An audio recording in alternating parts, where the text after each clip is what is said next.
Hello everyone and welcome back to Conrail's Ohio and West Virginia Division HO Scale Layout. This is going to be a layout slash workbench update for April of 2023. So sit back, relax, and enjoy some of the projects that I've completed this month and some of the different things I've worked on.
Alright, so first things first here on the layout. The biggest project I completed this month, is, at least layout-wise, was finally getting the caboose shop area about 90% done. I still have a little small work I'd like to do yet, add little details here and there, but I've gotten it pretty far along, so I'm going to try and pan the camera here around a little bit, kind of do a little bit of a reveal type of deal here.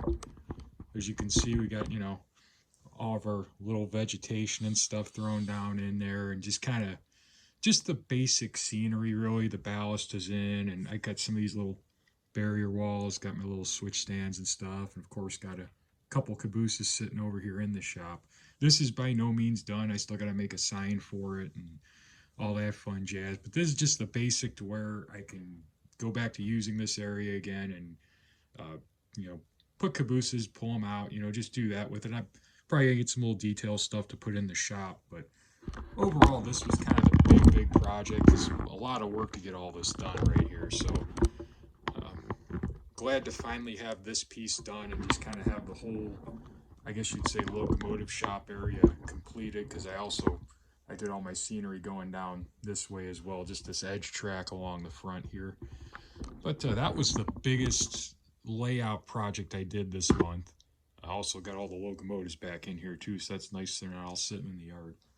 So next, I'll go ahead and show some of the freight car stuff I've been working on. Not a lot of stuff, but just a handful of little things here and there. All right, so most of you that have been subscribed to me for a while probably pay attention to the channel. You know I've been doing some weathering stuff here and there and some how-to videos and such. So you'll know this car right here, this Intermountain Conagra car. This was a car I did a weathering video on because I picked it up for next to nothing, and I figure, you know what, it'd make a good, how-to on just doing some simple weathering stuff and just kind of having a car that'll fit in nice, just kind of paint the whole scene. That's kind of the idea with a car like that. You just want to have stuff to kind of just fill in and look good. You want some clean stuff, but you want some rusty stuff. So not every car has to be a masterpiece, if you will. This is more of a, just kind of a filler car, just some basic techniques, basic easy stuff. So there's a video, I believe there's one video on that. I condensed it all down to one video. It's like 20 minutes or half hour long, but it goes through the whole weathering process on that.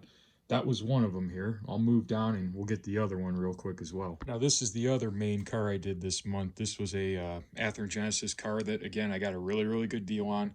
It's not a museum masterpiece quality weathering job, but it's just a basic, you could see this in a train in the late 90s. It was originally painted in the 70s, so by the late 90s these were looking pretty battered and rough. So it's kind of the cars I gravitate towards. So that's this one. Other than that, I did a whole bunch of auto parts box cars, which there's a whole video of that train running around the layout, so y'all can see that in there. Next up, we'll get to some locomotives I've been working on this month. All right, so the first two locomotives I finished up working on this month were these pair of Atlas units. Again, I always like to build these Atlas units. They run very well. They're pretty well detailed out of the factory, but when you dress them up with the proper details for whatever railroad you're modeling, they really come out good. And these two CSX units are no exception to that. This 2107 is a GP38 that's got the yellow front and back noses, but still has the original B&O paint, which I thought was kind of neat. Added ditch lights, Loke sound, it's got separate lighted number boards. And then the 6522 is a GP40. Again, that's a chassis system painted unit that made it all the way to the late 90s. That was part of why I picked these two units, is because they both made it to the late 90s and they both were in, you know, classic paint schemes, so to speak, but were still operating on CSX at the time. So those are those two. Then also, if I get them to come on up here, I finished two other locomotives here actually just this last week, which we'll go ahead and run on up here. I'm trying to get into a little bit of variety here on the railroad, so I have these two Athearn ST40s. These are actually both technically classified as ST40-2s by the Southern Pacific, but this would be an ST40M-2, I believe, and this would be an ST40R. But this first unit was rebuilt in the 90s, so the paint stayed pretty well on it from the photos I could find, but it also kind of got very, very dirty. A lot of soot on it, that's why it's so dark. Kind of want to do a little Southern Pacific stuff here and there, just kind of as run-through power, so that was kind of my drive to do this. You'll see when we get over to the workbench, some of the other stuff I got coming down the pipe is going to be pretty cool. But there's that one. These are both Athearn models that have Loke sound added to them. I just used the factory Athearn lighting, with the exception of I added some LEDs to the number boards, so those can be lit as well. But then this, the 7316, this was a Southern Pacific rebuild. I think they did in the 80s, if I remember right. But the photos I could find of it, it really, really faded out by the late 90s, so I kind of wanted to represent that, and have very faded, but have the top kind of dirty and have all this like sand kind of stuff going on the bottom. So this is the major stuff we got over here at the layout. We're going to head over to the paint booth and I'll show what's over there, and then we'll hit the workbench and kind of wrap this one up for the month. All right, so over here at the weathering booth now. The first unit I got to show off here is this Southern Pacific 9747. This is a the Fox Valley Models GP60. I picked this up a few years ago, and somehow, some way, the handrails on the front got absolutely destroyed. So I actually had to hand bend wire and put new stanchions on and all that. So this has kind of been a back burner project for quite a while, but I'm finally actually getting around to getting it done. It's got Loke Sound V5 in it, and this is kind of another one of those projects. I'm hoping this will be in a video sometime around June-ish, I'd want to say, because I have to get the cars together for the train for this. So, but this is one project I've been up to. And, let me grab the other ones here.